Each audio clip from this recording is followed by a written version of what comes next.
Retrouvez C'est la Tech bébé avec le Crédit Agricole Alpes-Provence. Votre programme C'est la Tech bébé avec la métropole Aix-Marseille-Provence, élue capitale européenne de l'innovation 2022.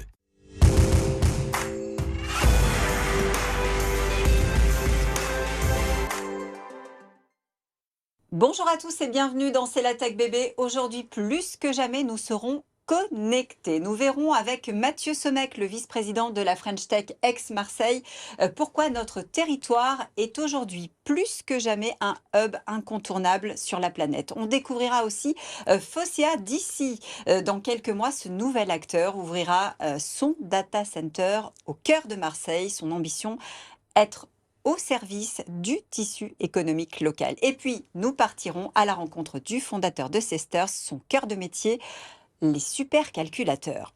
Qu'on soit connecté sur les réseaux sociaux, qu'on envoie un mail, qu'on regarde la télé par Internet ou qu'on achète en ligne, aujourd'hui, notre activité est de plus en plus digitalisée. Et pour faire transiter toutes ces données, eh bien, il faut ce qu'on appelle des hubs. Marseille en est un au niveau international, car on a ici des data centers et sous la mer, Mathieu, des câbles qui nous permettent de faire circuler l'information. Pas loin de 17 câbles sous-marins aujourd'hui relient Marseille au reste du monde. 53 pays, plus exactement, sont connectés directement à Marseille. Ça représente 4,5 milliards d'êtres humains que nous pouvons toucher depuis Marseille. En 10 ans, on est passé de la 44e place à la 7e place des hubs maritimes. Et l'ambition pour 2024, c'est d'arriver dans le top 5. Et on a ici, sur le territoire, beaucoup de data centers. 5 data centers de classe mondiale, 4 opérés par Digital Realty ex-Interxion et un nouveau opéré par FreePro et l'anglais Telehouse, donc une activité importante pour notre territoire. Quel écosystème pour former les talents? Est-ce qu'on a des écoles qui se spécialisent? Est-ce qu'on a un tissu qui connecte justement le milieu économique et le milieu des étudiants? Alors, le besoin en informaticiens développeurs est très important. On l'estime à plus de 2500 rien que pour notre région sud. Beaucoup d'écoles sont sur le sujet. On peut citer la plateforme qui a une offre d'alternance qui permet de se reconvertir sur ces sujets. On peut citer la Albert School, Epitech, Le Wagon. Bref, ils sont très nombreux sur ces sujets. Et on parlait de data center tout à l'heure. Rien que Digital Realty et Telehouse, ce sont plus de 600 emplois directs et indirects pour notre territoire. Et cet écosystème, évidemment, il grossit à vue d'œil. La preuve, un nouvel invité est en train de s'intégrer au jeu. Il s'appelle Fosséa d'ici. Le futur acteur des data centers veut jouer, vous allez le voir, la carte de la proximité. Pas en circuit court, mais presque. Marine Bossy est allée à la rencontre de son fondateur. Sécuriser les données des collectivités et des acteurs du territoire, c'est ce que propose Fosséa DC. La start-up construit actuellement son premier data center au cœur de Marseille, dans un ancien bâtiment entièrement aménagé. Objectif, rendre ce service plus accessible aux entreprises. On a la volonté d'offrir une alternative en fait, aux différents acteurs qui sont déjà présents sur Marseille. Le besoin des acteurs du territoire, c'est d'avoir un hébergement qui soit en premier lieu souverain. Aujourd'hui, c'est une notion qui est de plus en plus demandée par les acteurs. On a aussi la volonté d'être un acteur local. Et quand on dit local, les entreprises ont souvent une préférence à savoir leurs données et leur système d'information au plus près de leur activité et de leur entreprise. Intégrer un centre de données dans un milieu urbain, c'est aussi anticiper sa consommation en énergie. Grâce aux nouvelles technologies, ce data center prévoit d'être moins énergivore et conforme aux normes européennes à venir.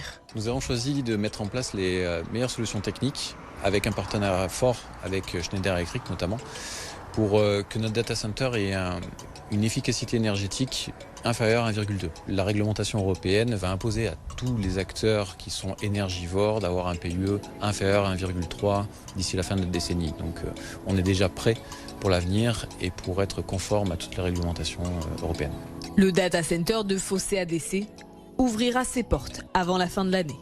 Et ces data centers sont utilisés par tout un tas d'acteurs qui ont pu développer leur marché grâce à l'implantation de ces structures. C'est le cas de Cesters qui a choisi Marseille. Bonjour Youssef El Mansouri. Bonjour. Merci d'être avec nous. C'est vous qui avez cofondé Cesters. On parlait de l'écosystème. Vous êtes un pur produit de Marseille. Vous êtes resté là pour monter votre entreprise après avoir fait Polytech Marseille, je crois. Exactement. Alors, Cesters, si je l'explique à un enfant de 5 ans, c'est quoi? Ce qu'on fait, c'est ce qu'on appelle des supercalculateurs. Donc, globalement, ce qu'on fait, c'est qu'on traite de la donnée. Si on veut l'expliquer à un enfant de 5 ans, c'est de dire, par exemple, quand tu vas sur une application sur ton téléphone, eh ben, quand tu cliques sur un bouton, pour que la page ressorte, elle passe par des calculateurs comme les nôtres. Notre positionnement à nous, il est un petit peu spécial là-dessus, puisqu'on est vraiment sur ce qu'on appelle les supercalculateurs. Donc, on va pas vous sortir votre page de réseaux sociaux, c'est pas notre métier, mais on va plus travailler sur des applications un peu plus poussées, comme par exemple, aujourd'hui, on entend beaucoup parler des IA, comme par exemple ChatGPT d'OpenAI.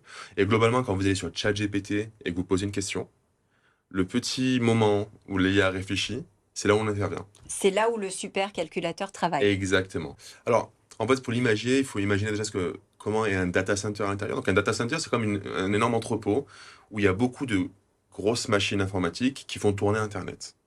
Tout à l'heure, quand je disais que les pages Internet, elles se chargeaient, par exemple, de votre réseau social, c'est plus sur le data center que ça se joue. Dans ces data centers, il y a des espaces spécifiques qui permettent en fait de supporter des supercalculateurs. Donc un supercalculateur, c'est en fait un ensemble de serveurs informatiques qui sont interconnectés les uns les autres. Et en fait, le fait d'interconnecter ces super serveurs, ça nous permet d'avoir une espèce d'énorme puissance de calcul sur une seule unité pour le client. Vous dites, Youssef, que le fait d'être installé ici à Marseille, justement en proximité, ça vous permet de dialoguer avec vos clients, même s'ils sont à l'autre bout du monde, en une fraction de seconde. Ils ne voient pas le délai de latence. Exactement. En fait, ce qu'il faut bien comprendre sur le délai de latence, notamment au niveau des réseaux, ça se joue plus sur ce qu'on appelle les relais, c'est-à-dire Combien de raccords je suis exactement, obligée de plutôt de faire? raccords, plutôt que la distance. Marseille, c'est hyper stratégique puisqu'on est connecté en direct avec énormément de hubs à travers le monde. Donc, par exemple, quand on est basé à Marseille, c'est très différent d'être basé, par exemple, dans le centre de la France. Parce que sur le centre de la France, je vais avoir plusieurs relais pour arriver à Marseille, et de Marseille partir sur les grandes lignes à l'étranger. Nous, directement, on part sur les grandes lignes à l'étranger. Quand on cible des clients basés en Afrique du Nord, dans le Middle East ou aux États-Unis, en termes de ce qu'on appelle le ping, donc la vitesse de connexion, on est pratiquement au même niveau que si on était sur place. Alors justement, ces clients, qui sont-ils? La première grande classe de clients que nous, on a identifié, c'est ce qu'on appelle les cloud providers. Donc les plateformes de cloud, aujourd'hui, elles proposent de multiples services pour les entreprises, pour que ce soit du stockage, du serveur, etc. Mais on a remarqué avec le temps qu'ils ont tendance à se casser les dents sur le métier du supercalculateur. Parce que c'est un métier qui est très fin. Aujourd'hui, c'est vrai qu'on a, grâce à ChatGPT et OpenAI, plus de clients finaux, d'institutionnels, de startups qui viennent directement à nous parce qu'ils ont de vrais besoins de supercalculateurs. Donc, on travaille avec beaucoup de boîtes cotées aux États-Unis, on travaille avec pas mal de startups de la même ADN que ChatGPT qui aujourd'hui viennent entraîner leur modèle sur un supercalculateur. Qui dit supercalculateur dit ressources hardware à mettre dedans. Je crois qu'on avait essayé de te faire venir la dernière fois et tu étais aux États-Unis. Est-ce que tu peux nous en dire plus sur ce que tu faisais aux États-Unis? Exactement. On entend énormément parler de deux entreprises en ce moment sur l'IA. La première, c'est ChatGPT. Et la seconde, quand on est un petit peu dans la finance ou on fait un petit peu de bourse, on entend beaucoup parler de NVIDIA. Nvidia. Aujourd'hui, NVIDIA, c'est la seule entreprise qui est capable de fournir le hardware qui permet de créer des supercalculateurs pour les IA. On est partenaire extrêmement privilégié avec NVIDIA. Et effectivement, nous, aujourd'hui, chez Cesters, on est assez fiers de pouvoir annoncer que la H200, qui est la nouvelle carte un petit peu prisée d'NVIDIA, sera disponible en avant-première en Europe chez Cesters dès fin juillet. Cesters connaît des débuts incroyables. C'est quoi les prochaines étapes de ce développement tout aussi incroyable? Alors, les prochaines étapes, c'est aller à l'international. Aujourd'hui, on est un acteur IMIA, ce qu'on appelle donc Europe, Middle East, Afrique, très présent, qui est identifié par NVIDIA comme l'acteur stratégique dans cette zone-là du monde. Et c'est vrai qu'aujourd'hui, on a énormément de clients qui viennent à nous, des États-Unis, d'Amérique du Sud, d'Asie. Et donc la prochaine grande étape, c'est de scale finalement le business model sur ces différents pays en s'appuyant sur l'infrastructure de Digital Realty directement. Ça s'appelle Cesters et c'est ici que ça se passe à Marseille. Merci Youssef El Merci Mansouri beaucoup. d'être venu nous en parler. Nous, Mathieu, on va s'intéresser à un nouveau venu dans le monde des salons. Il s'installe chez nous, c'est IoT Business Day. Ça se passe où et quand précisément? Ça se passe le 5 juillet 2024 à la Coque à Marseille et aussi sur Zoom. C'est une journée dédiée à l'innovation et aux nouvelles technologies et c'est le premier salon B2B sur les usages de l'IoT de la région Sud Provence-Alpes-Côte d'Azur. À noter aussi, si vous travaillez en binôme, le Willa Start. Qu'est-ce que c'est? C'est un programme d'accélération de 6 mois qui est dédié aux femmes entrepreneurs qui entreprennent entre femmes ou en équipe mixte. Tout secteur confondu, c'est ouvert à 15 startups. Le programme est accessible en présentiel depuis Paris et aussi en distanciel depuis toute la France. Et on a jusqu'au 15 mai pour candidater. Et puis un coup de chapeau à Green System Automotive qu'on avait reçu sur le plateau de C'est la Tech. Qu'on avait bien sûr reçu sur le plateau et qui a lancé son kit de conversion au carburant bas carbone pour les 2 roues dans le cadre d'un salon qui se tenait à Lyon il y a quelques jours. Merci Mathieu. On se retrouve, nous, la semaine prochaine sur le plateau de C'est la Tech Bébé et on s'intéressera à la tech au service du marketing.